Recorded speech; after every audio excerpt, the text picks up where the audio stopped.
Next on Today in St. Louis, new charges in a 2-year-old case. The change St. Louis prosecutors made just days ahead of the trial.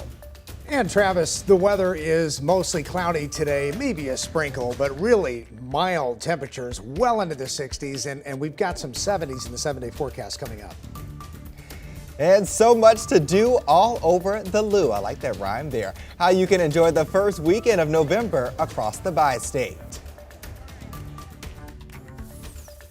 This is Today in St. Louis, focused on you. All right, wake up, St. Louis. We're waking up with a live look at the Enterprise Center right now. Tonight, the Blues will play the Montreal Canadiens at 6. The Note beat the Jersey Devils 4-1 last night, and I know all those Blues fans out there would like some similar results this evening.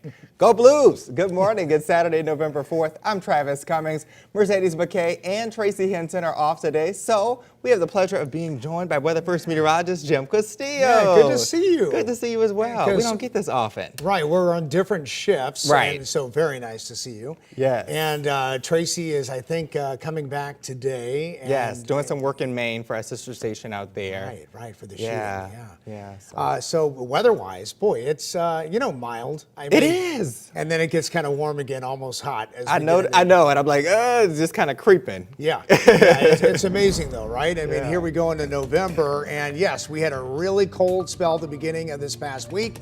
And of course, now we're looking at just a mainly cloudy sky. And hey, we're going to get some 60s in here as we get in through the afternoon hours. So let's check out that current dew point right now. The reason why I show you this is that to measure the amount of moisture in the atmosphere, there's not a lot anywhere throughout the Midwest.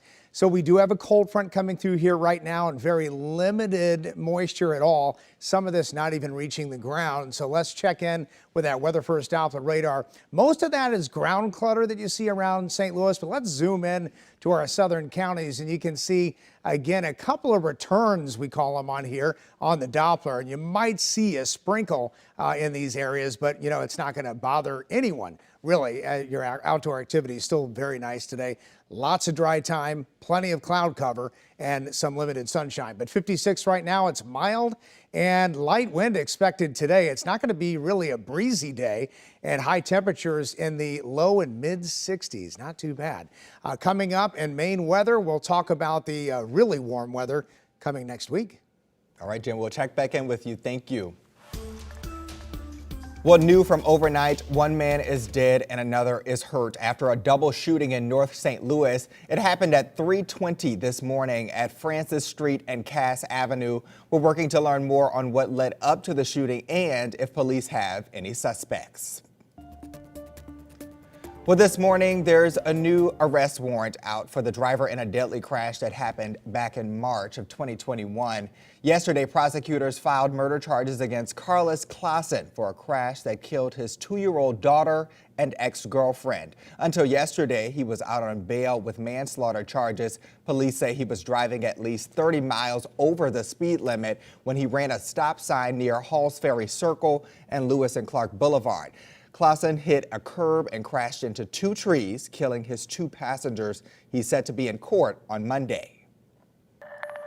Developing this morning, a St. Louis County man is behind bars after police say he pulled a gun on a teenage fast food worker. Police say the customer didn't fire his gun at the St. Anne sandwich shop, but he is accused of threatening the 16-year-old employee. Here's Robert Townsend. On this Friday night, it looked like just another day at this Penn station in St. Anne. We saw calm customers going in and out of the business on St. Charles Rock Road. But on October 19th, police say this furious customer gave the sandwich shop quite a scare. In police work, you see a lot of crazy things. Employees told police James Jackson first stormed through the front door, shouted obscenities at them, and then argued with them. Moments later, a 16-year-old clerk said Jackson pointed a gun at him because the workers got his order wrong. Responded back to the store and wanted his refund or the sandwich made correctly.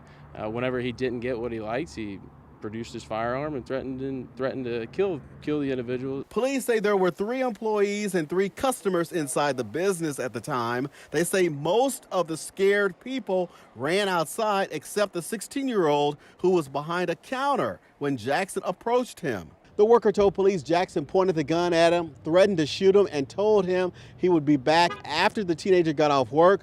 Police arrested Jackson at his home.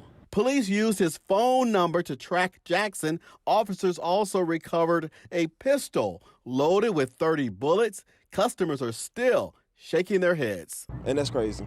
You can't even come to work and be safe.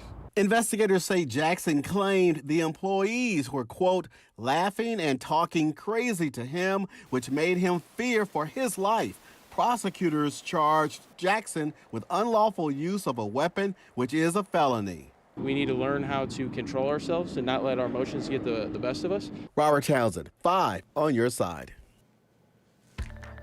Well, this morning we're learning more about the child sexual abuse case that spanned several states but ended here in the St. Louis area. Christopher Porter was supposed to be in court yesterday morning, but the judge delayed his hearing when he asked for more time to get a public defender. Police say Porter, a convicted sex offender, drove from Oklahoma to North Carolina to meet a 16-year-old girl he was communicating with via a social media app.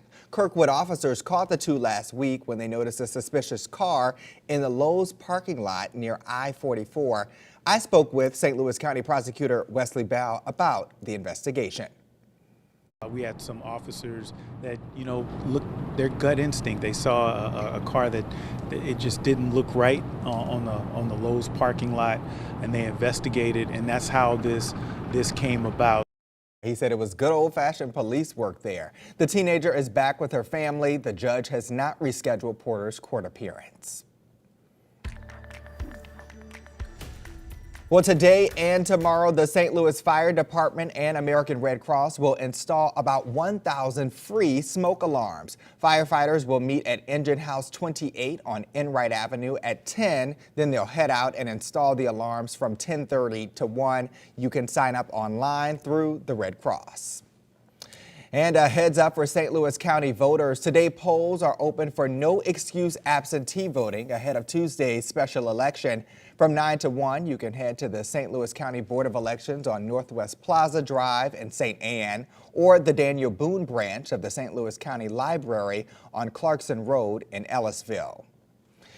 Right now, I-55 and I-44 are closed in both directions between the Poplar Street Bridge and 7th Street. Crews will be doing maintenance on the railroad bridge and road. Everything should reopen by 4 this afternoon.